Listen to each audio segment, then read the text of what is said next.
It's you, it's always you. If I'm ever gonna fall in love, I know it's gonna be you. It's you, it's always you.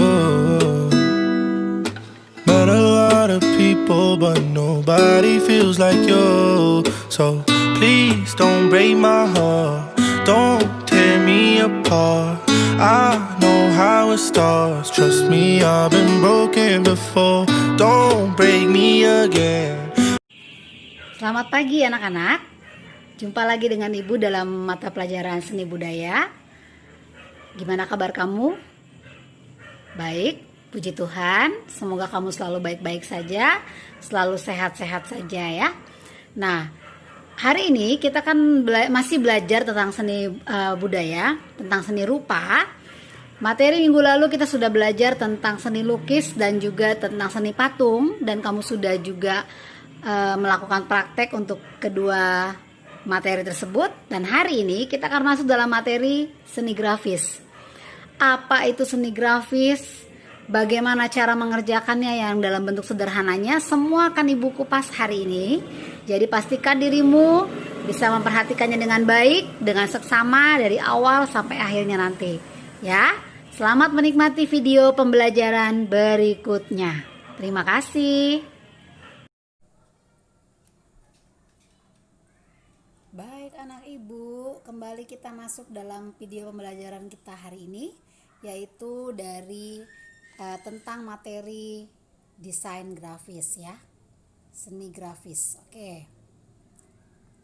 Sebelum kita masuk dalam materi pembelajaran, perlu kamu ketahui tujuan pembelajaran yang akan kita capai ketika kita belajar tentang seni grafis ini. Yang pertama, kamu diharapkan mampu menjelaskan pengertian seni grafis. Lalu yang kedua, kamu diharapkan mampu mengidentifikasi berbagai jenis karya seni grafis. Yang ketiga, mengidentifikasi berbagai bahan dan media berkarya seni grafis. Yang keempat, mengklasifikasikan beragam karya seni grafis secara manual.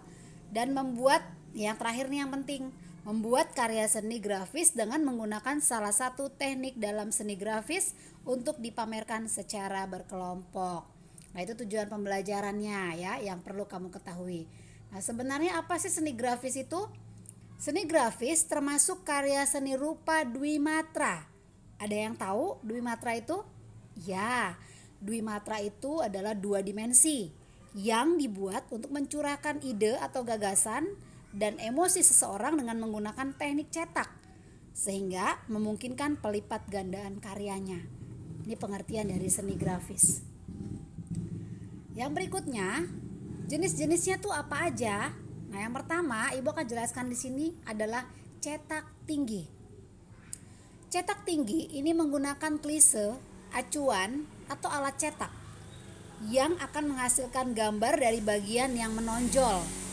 Apabila alat cetak dioles dengan tinta, maka bagian yang menonjol itu akan menerima tinta. Bu kasih contoh di sini ya. Sama halnya dengan stempel. Kemudian ini yang lukisan pelepah pisang, mungkin kamu waktu SD pernah juga coba buat. Nah, itu termasuk di dalam jenis seni grafis cetak tinggi ya. Pelepah pisang, pelepah pepaya, wortel, potongan wortel ya, atau kentang dan lain sebagainya. Itu termasuk dalam cetak tinggi karena bagian yang menonjol itulah yang akhirnya menerima tinta dan itu membentuk sebuah gambar. Yang berikutnya, jenis karya yang berikutnya itu adalah cetak dalam. Nah, ini seni cetak yang menggunakan klise dalam. Artinya bagian dalam yang menyerap tinta dan akan membekas pada kertas. Ini bedanya dengan cetak tinggi tadi. Kalau ini bagian dalamnya yang menyerap tinta, ya. Ini jenis karya ini. Nah, ini contoh gambarnya Ibu kasih tunjuk di situ. Jadi bagian dalamnya dilubangi. Nah, bagian lubang itulah yang akan menerima tinta. Ini untuk cetak dalam ya. Sampai di sini ngerti ya. Nah, untuk jenis karya yang ketiga yaitu cetak datar. Cetak datar ini adalah teknik cetak yang menggunakan klise datar dengan prinsip saling menolak dan menerima antara lain tinta dan air. Cetak datar adalah memperbanyak hasil cetakan dengan print misalnya. Nah, ini seperti cetak koran, majalah, buku, foto, itu termasuk dalam cetak datar ya nak. Nah, cetak yang berikutnya itu adalah cetak saring. Cetak saring ini adalah salah satu teknik proses cetak yang menggunakan layar atau screen dengan kerapatan serat tertentu. Cetak saring inilah yang biasa kita kenal dengan kata sablon, ya, atau seni sablon, ya. Ini alatnya yang biasa digunakan oleh kita untuk menyablon, ya, cetak saring.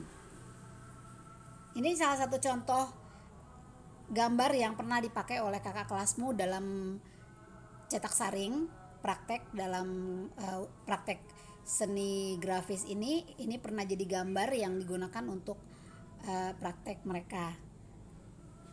Kamu bisa pilih gambar yang lain juga.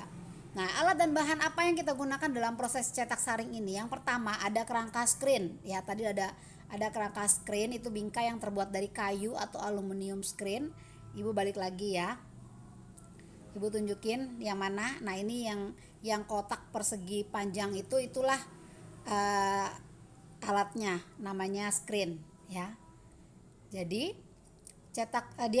kerangka screen itu bingkai yang terbuat dari kayu atau aluminium screen atau monil. Monil itu kain kasanya, yang merupakan kain berserat yang fungsinya sebagai sarana membentuk gambar atau tulisan. Kemudian yang kedua, kita butuh meja cetak sebagai alas tempat untuk melakukan penyablonan. Lalu yang ketiga, kita butuh pelapis, digunakan untuk menyerap tinta yang berlebihan, jadi harus dilapisi dulu. Keempat, ada rakel. Rakel ini digunakan untuk meratakan tinta di screen. Lalu yang kelima, ada rak jemuran untuk mengeringkan benda atau kain hasil sablonan. Kemudian yang keenam, ada obat sablonnya. Yang ketujuh, ada tinta atau pewarnanya. Oke, materi kita untuk seni grafis itu hanya sampai di situ, ya. Nah, sekarang kamu ada 3 pertanyaan yang akan kamu kerjakan. Yang pertama, jelaskan secara singkat. Ada 4 berarti ya. Jelaskan secara singkat tentang seni grafis. Apa sih seni grafis itu? Lalu yang kedua, sebutkan 2 contoh hasil cetak tinggi yang digunakan sehari-hari, ya. Lalu yang ketiga, sebutkan 3 bahan cetak grafis. Dan yang keempat, perhatikan gambar berikut dan kemudian tulis nama dan jelaskan fungsi masing-masing.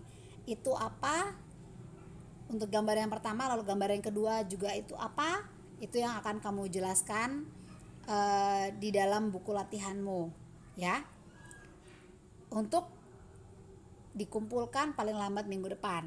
Oke?